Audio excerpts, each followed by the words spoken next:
Hello दोस्तों, मेरा नाम सुभाष है। आज की वीडियो में जानेंगे डिस्क मैनेजमेंट के अंदर लिनक्स के अंदर आप कैसे नया पार्टीशन को क्रिएट करते हैं। अगर आपने मेरा लास्ट वीडियो देखा है तो उसके अंदर मैंने आपको एक्सप्लेन किया था कि कैसे कौन कौन से स्टेप्स यूज़ करके हम नया पार्टीशन क्रिएट करेंगे। तो ये 4 स्टेप्स हैं, नंबर 1, नंबर 2, नंबर 3, नंबर 4। ठीक है, तो हम इन 4 स्टेप्स का यूज़ करके पार्टीशन क्रिएट करेंगे और फिर उस पार्टीशन के ऊपर अपना डेटा को स्टोर करके देखेंगे। तो चलिए स्टार्ट करते हैं। ये मैं अपने कंप्यूटर पे, लिनक्स वाले कंप्यूटर पे आ गया। इसको मैं लॉगिन कर लेता हूँ।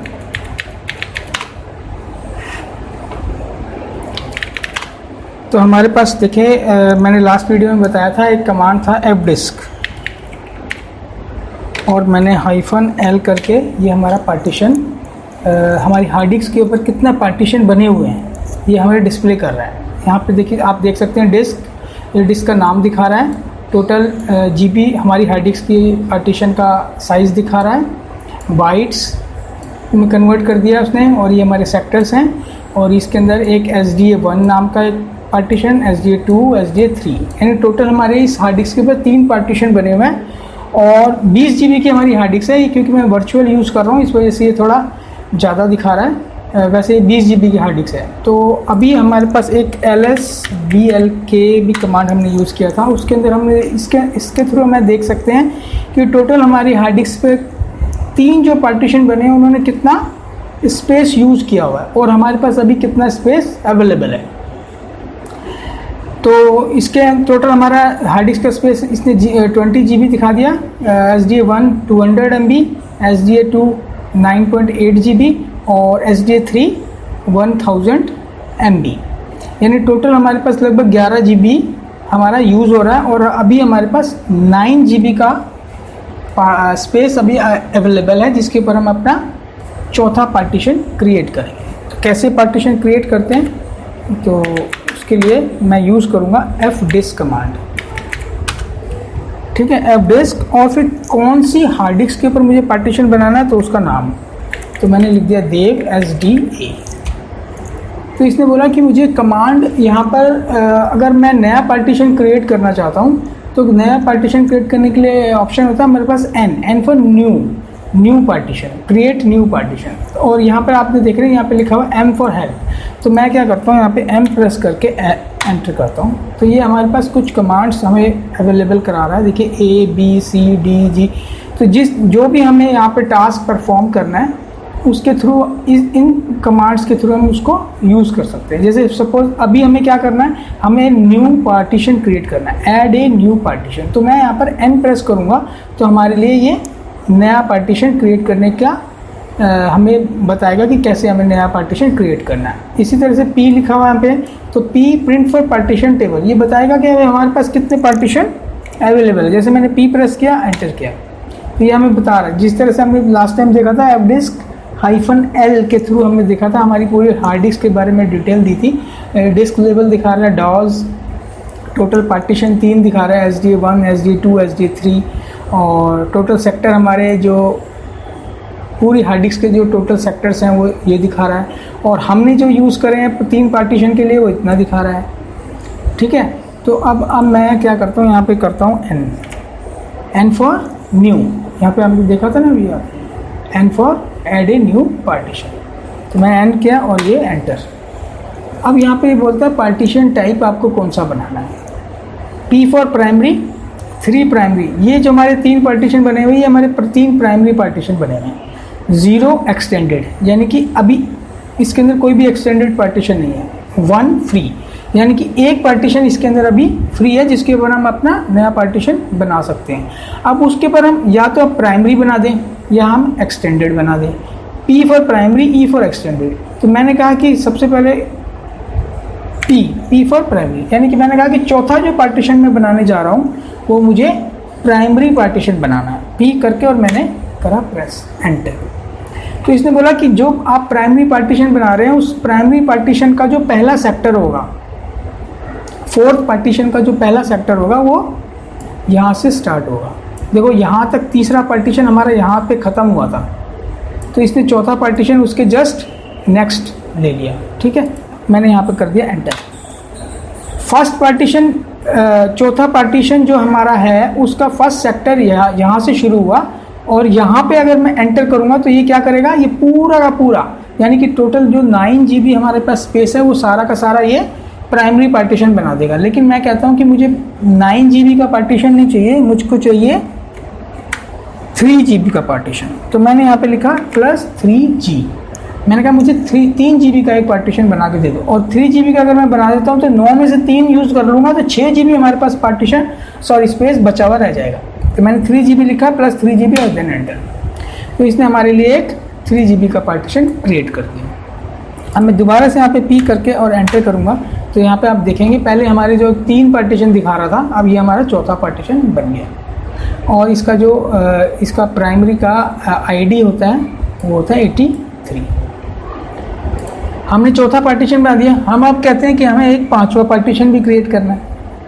अभी मैंने चौथा पार्टीशन जो बनाया वो प्राइमरी पार्टीशन है, और जो मैंने पहले आपको बताया था, आपको याद हो तो कि टोटल पार्टीशन जो होते हैं MBR पार्टीशन टेबल के अंदर सिर्फ 4 ही प्राइमरी पार्टीशन आप बना सकते हैं। Maximum primary partition on a disk are 4। अगर मैं यहाँ पर 5वां पार्टीशन बनाने की कोशिश करूँ तो मैं क्या करना, नए पार्टीशन के लिए M देन एंटर। तो देखिए मेरे को क्या मैसेज देता है, if you want to create more than 4 partitions you must replace a primary partition with an extended partition first. यानी कि अगर आपको 5वां पार्टीशन बनाना है, क्योंकि ऑलरेडी आप 4 प्राइमरी पार्टीशन बना चुके हैं MBR के ऊपर, ये डॉस का मतलब होता है MBR के ऊपर अगर आप 4 पार्टीशन प्राइमरी बना चुके हैं तो आप 5वां पार्टीशन क्रिएट नहीं कर पाएंगे। अगर आपको 5वां पार्टीशन क्रिएट करना है तो आपको क्या करना पड़ेगा, इन 4 में से एक प्राइमरी पार्टीशन को डिलीट करना पड़ेगा और उस डिलीट पार्टीशन को एक्सटेंडेड बनाना पड़ेगा। फिर एक्सटेंडेड पार्टीशन के अंदर आप अपना चौथा, 5वां, 6वां पार्टीशन क्रिएट कर सकते हैं। तो मैं यहाँ पे क्या करूँगा, डी फॉर डिलीट, कि एक प्राइमरी पार्टीशन मेरा डिलीट करो, देन एंटर। अब ये बोलता है पार्टीशन नंबर 1 to 4, यानी टोटल आपके पास 4 पार्टीशन है, डिफ़ॉल्ट 4। ये इसने डिफ़ॉल्ट किसको सेलेक्ट किया हुआ, चौथे पार्टीशन को। अगर मैं कहता हूँ कि मुझे तीसरा पार्टीशन डिलीट करना है तो मैं यहाँ पे क्या करूँगा, टाइप 3। लेकिन अगर मैं यहाँ पर कहता यहीं पर एंटर करूँगा तो ये क्या करेगा, मेरे चौथे पार्टीशन को डिफ़ॉल्ट सेलेक्ट करेगा और उसको डिलीट कर देगा। Partition 4 is deleted. ठीक है, अगर मैं पी करके फिर दोबारा से इसको चेक करूँ तो मेरे पास वही पुराने 3 पार्टीशन रह गए। अब मैं चौथा पार्टीशन बनाना चाहता हूँ, तो चौथा पार्टीशन बनाने के लिए मुझे यहाँ पे 2 पार्टीशन और बनाने हैं। तो चौथा पार्टीशन बनाने के लिए मैं क्या करूँगा, पहले मैं इसको एक्सटेंडेड पार्टीशन बनाऊँगा। तो एक्सटेंडेड पार्टीशन बनाने के लिए फिर मैं प्रेस करूँगा N देन एंटर। और अब की बार मैं, जब लास्ट टाइम मैंने P टाइप किया था, अब की बार मैं क्या टाइप करूँगा, E फॉर एक्सटेंडेड। वैसे तो डिफ़ॉल्ट इसने E लिया हुआ है, लेकिन अगर आप लिख भी देंगे तो भी चलेगा। तो E देन एंटर। तो ये एक्सटेंडेड पार्टीशन का फर्स्ट सेक्टर कहाँ से शुरू कर रहा है, यहाँ से। फिर मैंने इसके ऊपर एंटर किया और ये मेरे से बोलता है कि लास्ट सेक्टर आपको कहाँ पे यूज़ करना है। तो मैंने कहा कि इसी के ऊपर लास्ट सेक्टर यूज़ कर लो, यानी कि टोटल 9 GB को मैं एक्सटेंडेड पार्टीशन में क्रिएट कर दिया। 9.1 GB इज सेट। ठीक है, चौथा पार्टीशन जो हमारा बन गया वो क्या बन गया, एक्सटेंडेड पार्टीशन। अब P प्रेस करके फिर मैंने चेक किया तो ये चौथा पार्टीशन। और देखिए अब यहाँ पे पहले 83 आ रहा था, अब आ रहा है 5, यानी कि एक्सटेंडेड पार्टीशन का आईडी क्या होता है, 5। ठीक है, अब मैंने ये चौथा पार्टीशन बना दिया एक्सटेंडेड। अब इस एक्सटेंडेड पार्टीशन के अंदर मैं एक नया पार्टीशन क्रिएट करूँगा। तो फिर मैं दोबारा से N देन एंटर। अब इसने मुझे बोला कि मैं जो फर्स्ट सेक्टर है वो यहाँ से शुरू कर रहा है, ये जो 5वें पार्टीशन के लिए, देन एंटर। अब ये बोलता है कि कितना पार्टीशन बनाना आपको, 5वां जो पार्टीशन बना रहे हैं उसका स्पेस का साइज़ बताओ। तो मैंने बोला कि +4 GB देन एंटर। तो इसने 4 GB सेट कर दिया। P for print. तो अभी हमारा 5वां पार्टीशन क्रिएट हो गया। ठीक है, हमने यहाँ पे क्रिएट कर दिया 5वां पार्टीशन। उसके बाद अब हम इसको क्या करेंगे, फॉर्मेट। अब मैं करता हूँ, पहले पार्टीशन को क्रिएट कर दिया, अब इसको मैं करूँगा पहले सेव। अगर मैं यहाँ पे W करके एंटर करूँगा तो ये सेव हो जाएगा। अगर सपोज मैं देखता हूँ कि मैंने कुछ यहाँ पे गलती कर दी है तो मैं क्या करूँगा, Q फॉर क्विट। और ये क्विट हो जाएगा बिना किसी सेव किए। तो हमारा जो चौथा और पांचवा पार्टीशन मैंने बनाया है वो उसको सेव नहीं करेगा, हमारे पास ऑलरेडी बस सिर्फ 3 पार्टीशन ही रह जाएंगे। तो यहाँ पर अगर आपसे कोई गलती हो जाती है तो आप यहाँ पे क्यू करके क्विट हो करके बाहर आ सकते हैं, लेकिन हमने इसको W करके इसको राइट चेंजेस किया, यानी कि सेव कर दिया। और फिर इसने मेरे को ये बोला कि आपका जो 5वां पार्टीशन है वो करना है जब आपको यूज़ करने के लिए कहेगा, जब आप इसको रीस्टार्ट करेंगे। नेक्स्ट रिबूट और after you run part probe और के पार्ट एक्स, यानी इस कमांड या तो ये कमांड रन कर लीजिए या फिर इस कंप्यूटर को रीस्टार्ट कर दीजिए, तब ये इफ़ेक्टिव होगा। तब ये जो हमने पार्टीशन 5 और 4 बनाया तब वो आपको पूरी तरह से क्रिएट होगा। तो मैंने कहा कि रीस्टार्ट करने की जगह मैंने इसको कर दिया पार्ट प्रोब, यानी कि मैंने इसके ऊपर कमांड रन कर रहा हूँ। कमांड रन करने के लिए पार्ट प्रोब किसके ऊपर कर रहा हूँ, मैंने कहा देव SDA, यानी कि मेरी जो हार्ड डिस्क है उसके ऊपर ये पार्ट प्रोब रन कर दो, ताकि कर्नल इसको ओल्ड टेबल को हटा के जो हमने नया बनाया है उसको रीड कर ले। ठीक है, मैंने करके आया, ये इसके ऊपर रन हो गया। अब अगर हम इसके ऊपर देखें LSBLK, तो इसने 5 पार्टीशन हमारे क्रिएट कर दिए, 4 GB का ये पार्टीशन हमारा बन गया। ठीक है, अब हमने पार्टीशन भी क्रिएट कर दिया। अब पार्टीशन को क्रिएट करने के बाद तीसरा स्टेप जो आता है हमारा, इसको फॉर्मेट करने का। फॉर्मेट के लिए हमारे पास कमांड होता है MKFS। अगर आप इसको देखना चाहते हैं कि MKFS, तो MAN मैनुअल MKFS ये एंटर करेंगे तो ये सारा MKFS के बारे में बता देगा कि MKFS क्या किस लिए यूज़ होता है। ठीक है, तो मैं अभी इसको क्विट कर रहा हूँ और ये बाहर आ गया मैं इससे।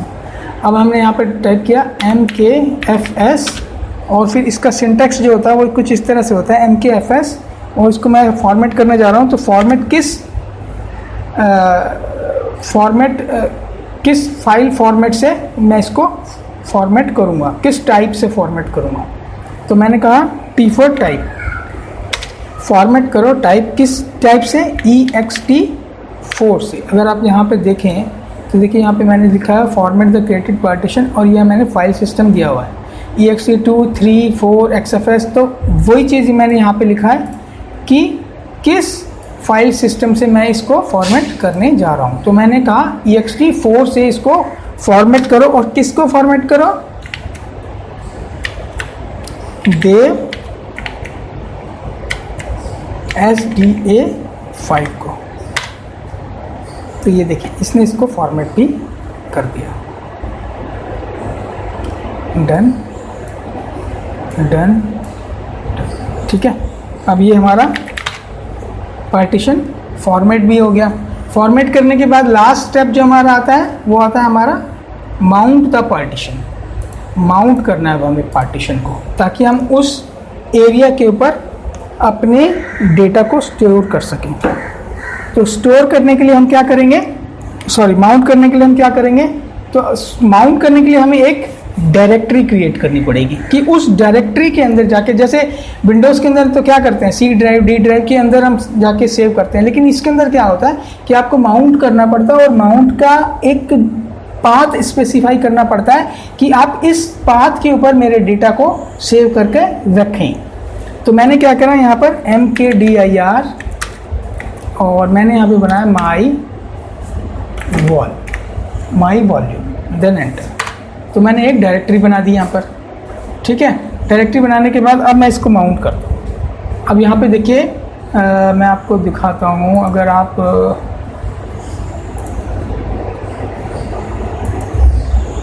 तो देखिए ये हम कंप्यूटर में जाएं अगर, तो देखिए यहाँ पर मैंने एक माई वॉल के नाम से एक ये डायरेक्टरी बना दी है। अब इसको मैं माउंट करूँगा, और फिर जो डेटा होगा हमारा, जो भी आप फाइल फोल्डर सेव करना चाहते हैं वो इसके अंदर जाके सेव होगा। ठीक है, तो इसको मैं अब करता हूँ माउंट। किसको माउंट करना है, मैंने माउंट करना है देव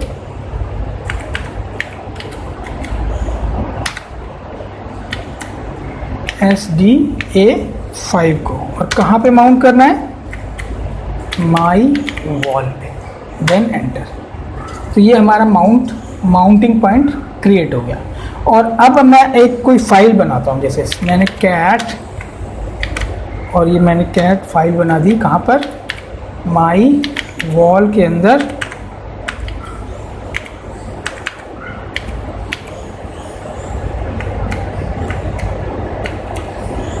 अमित के नाम से,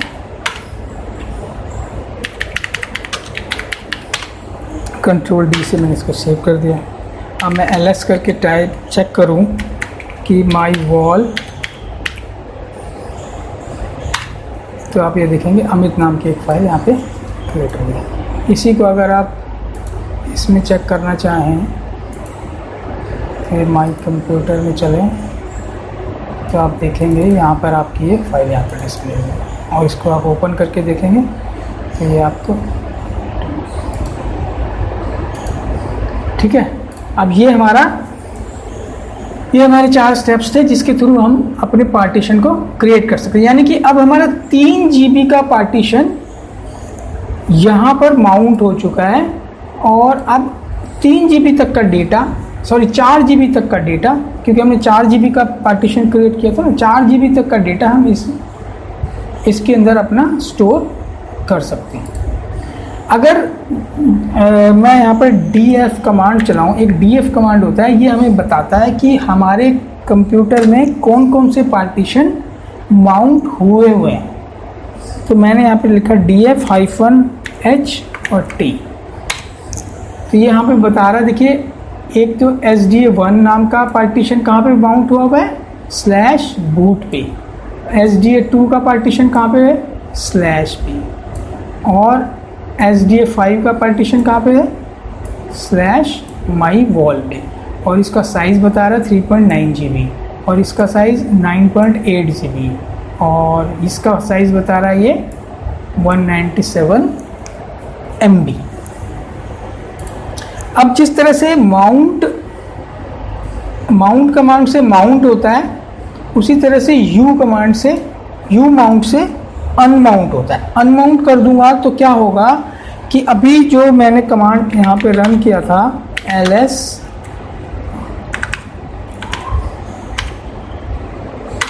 तो आप देख रहे हैं यहाँ पे अमित नज़र आ रहा है, यानी अमित नाम की फाइल हमारी यहाँ पे डिस्प्ले होगी। अब मैं क्या करता हूँ, u माउंट,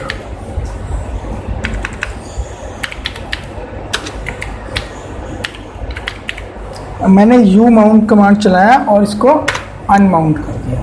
अब मैं इसको दोबारा कमांड को रन करूं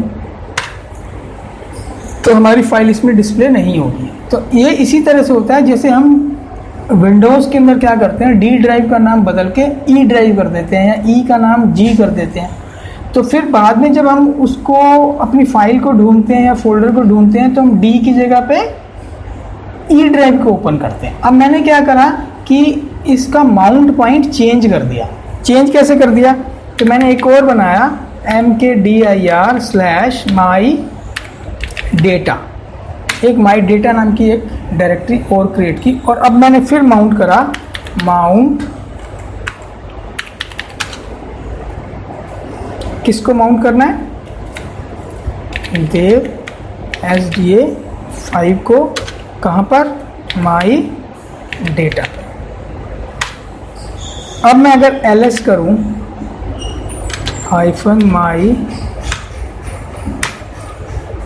-my-wall तो कुछ नहीं दिखा रहा, लेकिन अगर मैं यहाँ पे लिखूँ माई डेटा, तो जो पहले अमित नाम की फाइल माई वॉल में दिख रही थी वो अब हमारी कहाँ पे दिखेगी, माई डेटा में। तो कहने का मतलब ये कि जहाँ पर भी आप माउंटिंग पॉइंट बनाएंगे वहीं पर आपका डेटा सेव होगा।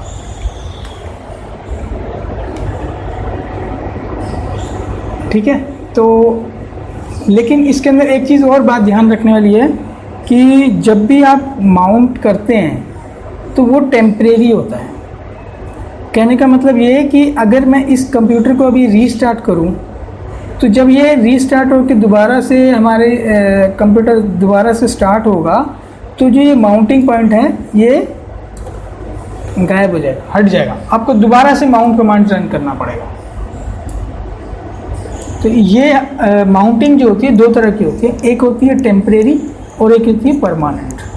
अब आप देखो यहाँ पर अगर df में कमांड रन कर रहा हूँ तो यहाँ पे देख रहे हैं आप कि SDA2 और SDA1, अगर मैं रीस्टार्ट करूँगा तो ये SDA2 और SDA1 जहाँ पे माउंट है ना /boot और स्लैश के ऊपर, ये अनमाउंट नहीं होंगे, लेकिन जब मैं रीस्टार्ट करूँगा तो ये हमारा जो SDA5 है ये यहाँ से हट जाएगा, ये माउंटिंग पॉइंट हट जाएगा। तो इसको हम कहते हैं टेम्परेरी माउंटिंग, और ये जो हुआ है ये हमारी है परमानेंट माउंटिंग। तो परमानेंट माउंटिंग कैसी होती है वो हम करेंगे नेक्स्ट वीडियो में। अगर मैं इसी वीडियो में आपको बताऊंगा तो ये वीडियो थोड़ा बड़ा हो जाएगा, तो इसलिए मैं इसको इस वीडियो में इतना ही, और आगे का जो इसका प्रोसेस है कि किस तरह से परमानेंट माउंटिंग करते हैं वो हम नेक्स्ट वीडियो में जानेंगे। तो इस वीडियो में इतना ही। वीडियो को लाइक और शेयर करना ना भूलें, और सब्सक्राइब करने के लिए सब्सक्राइब बटन पे क्लिक करें। Thanks for watching.